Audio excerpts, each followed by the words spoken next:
came here to develop a supply of plant oil to be used as fuel in its own right, just like cooking oil that you have in your kitchen, to power diesel engines and get this started on a worldwide scale as one of the steps that we need to take worldwide if we're ever to get a handle and control on global warming. And from that idea, we developed a comprehensive agricultural and industrial model involving supporting 30,000 smallholder farmers starting in Yendi municipality to grow the jatropha tree and food crops, and we do the processing at a central industrial site there.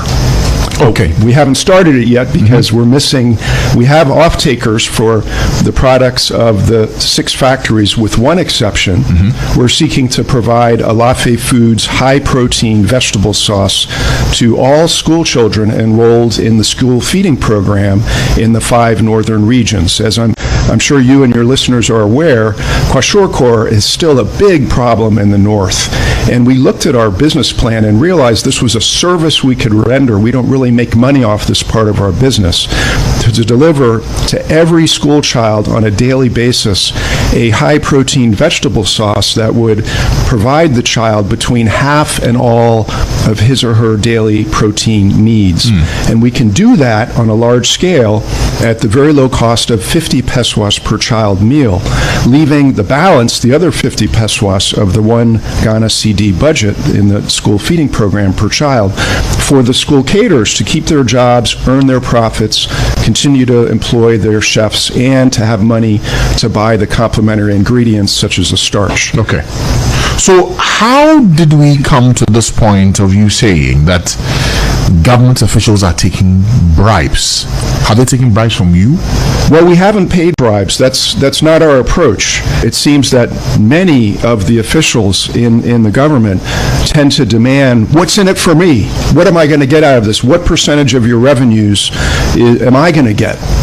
And I've heard so many stories of other foreign investors who, upon their first meeting with a government official, they face that kind of a demand, and they just flee. They just decide, I'm not going to invest in Ghana. Because if you look at the worldwide economy, there's far more money available to invest in private hands than would come from other foreign governments. So that's the real way to launch Ghana, and particularly the North that I'm familiar with, onto sustained development. But it requires an environment where the government officials are not constantly demanding bribes. How many times have you been asked for bribes to be able to have your job done? Oh, probably, I would say, by 8 different officials, government officials. 8 different government officials? 8 to 10, yes, I would say, under the current government. Yes. Under this current government? Yes. 8 to 10? Yes. And where are they? Well, ranging from the presiding member of the Yendi Municipal Assembly, who recently took his office earlier this year. He was just elected for the first time as presiding member. What did he ask you for? Well, upon my introducing myself to him, before I even had a chance to talk about our project, which is Yendi's 1 District, 1 Factory nominee, he immediately said, what percentage of your revenues am I going to get? And he repeated that demand to let me know he was serious about it. And, he's followed up with lesser demands over time, and I just had to sort of... Lesser demands like what? What is he asking for? Well, I want a bicycle, I want you to send all your people to stay at my hotel, etc. And, we're happy, we want to be friends with everybody, especially government officials, but there's a point where, it becomes obvious that they want a share of the profits, and there's no business that's going to succeed in a sustainable way if it's a new kind of a business that is going to expect to receive additional follow-on investment if it's having to pay a continual bribe or share of the revenues. And I'll add that the parliamentary candidate of the NPP in Yendi, his secretary also is continually demanding a bribe from me. His name is Farouk Aliyu Mahama. I think he's the son of the former vice president. And, so the secretary, instead of the candidate himself, is saying, make sure that you have something for the big man, which would be Farouk. And so that's at one level, and then at the very top level. Okay, but even for the secretary that you speak about, is this him asking that his boss says he should come for the money from you, or he's personally asking for that money for you to get access to him? I think it's both. I've never actually had a sit-down meeting with Farouk Ali Muhammad. I've shaken his hands a couple of times, and he hasn't been elected yet. He's just a candidate. But I think that Amin, the secretary, is trying to train me to understand that we're going to have a cut of our business go to the parliamentarian. And when was should this? Farouk win the election? That's been within the last few months. That whenever Amin calls me or speaks to me on about meeting with Farouk, this demand comes up. Okay, so that's 2 out of 8. Yeah. Okay, what's the third one? Well, I think the most striking would be when I visited Flagstaff House. I was brought there by the first vice chair of the New Patriotic Party from the Northern Region, a man by the name of Alhaji Sunday. And I had paid him 2,400 cedis to cover his travel expenses, lodging in Accra, and use of motor vehicle. But I made it clear that we were not going to pay any other bribes. He did ask me beforehand for money to buy. But what did you go to him for? Well, for an introduction, essentially, to Flagstaff. But I always made it clear, and my Ghanaian business partner knew that we were not in a position to pay any bribes, and I wasn't going to do that. But why did you need that introduction? What for? What did you want? Well, at the time, we were seeking a guarantee of a bank loan. The guarantee would come from the Ghana Export-Import Bank for a private bank loan from a Ghanaian bank under one district, one factory. Okay, so that's Ghana Exim. Yes. So why did you want to go to an introduction at the presidency, but not at the Ghana Exim directly?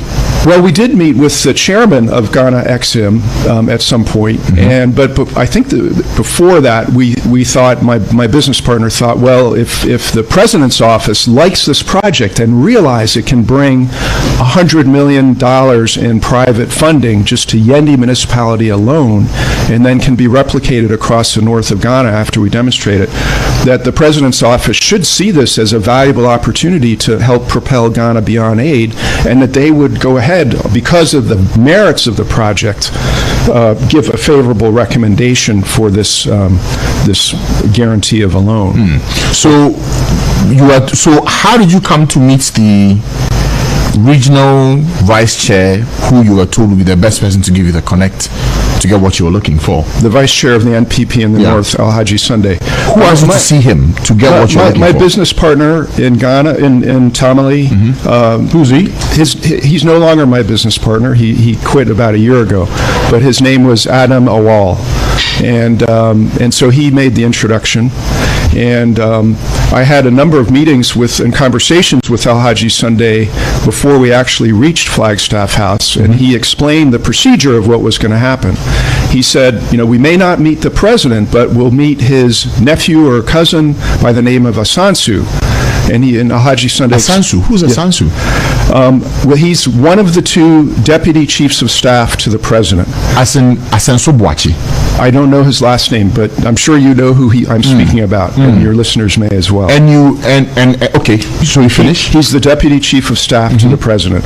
And Alhaji Sunday said, well, he's less well known to the public. The other nephew or cousin of the president's, Gabi Asare Ochere Darko, is very well known.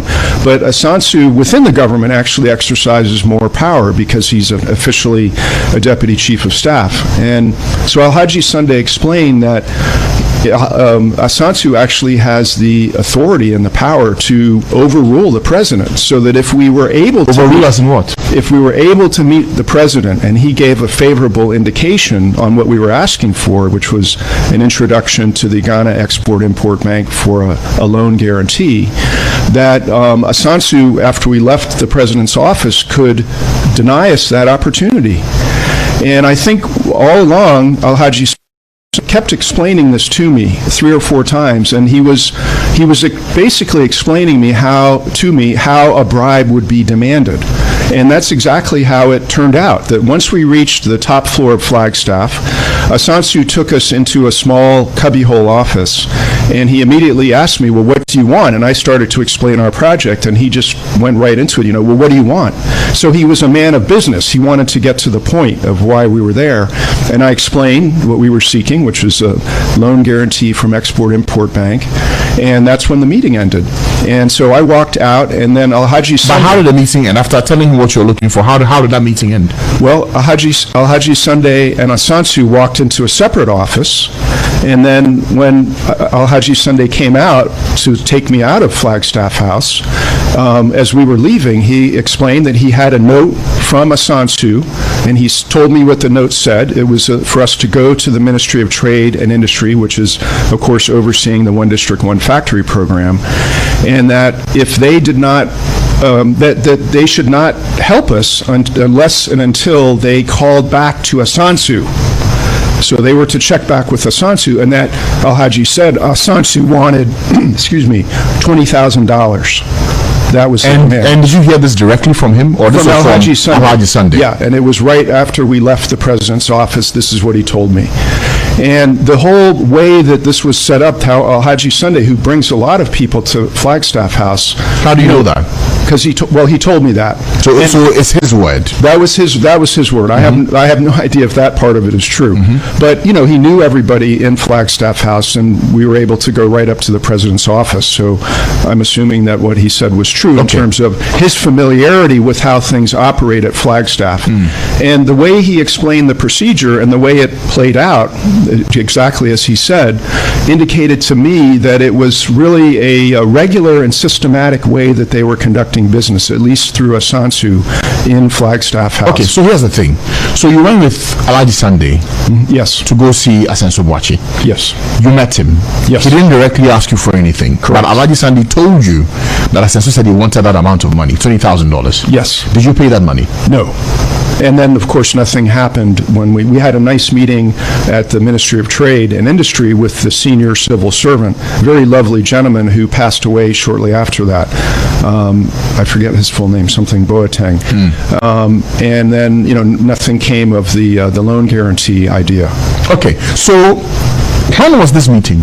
This was on December 26, 2017. 2017? Yes. It's been almost 3 years since that meeting. Correct. Why are you telling me about it today? Well, I was very reluctant because there were two factors. One is that there had been a report from another foreign investor who had made a public report that he had been demanded, I think it was $15,000 for a seat at the president's table at a dinner or a conference, and he had declined to pay that, and he made the report, and it was investigated, and nothing ever came of it.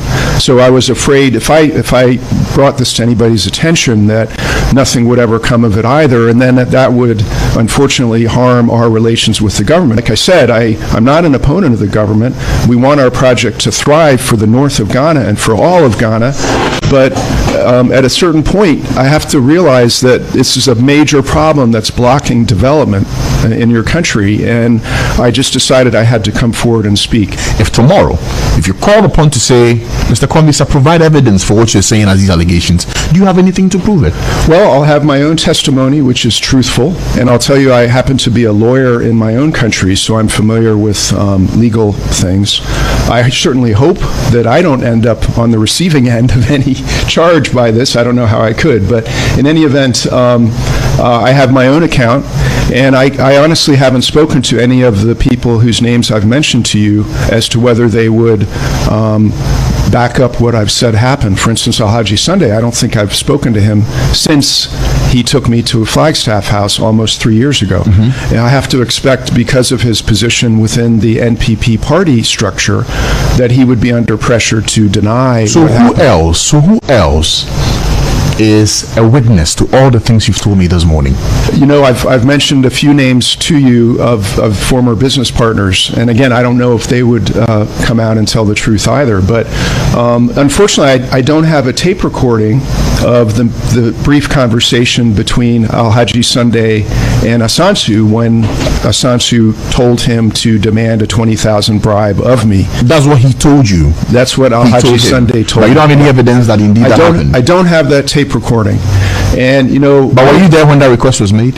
I was from Ascension to I was on the top Sunday. floor of Flagstaff House. But were you there? I in was person? standing outside the room where where Assange was writing the letter and putting the president's office seal on the note that we were to take to the Ministry of Trade, Yes. which again requested the Ministry of Trade to contact Assange before they took any favorable action, presumably to Yes. see if we had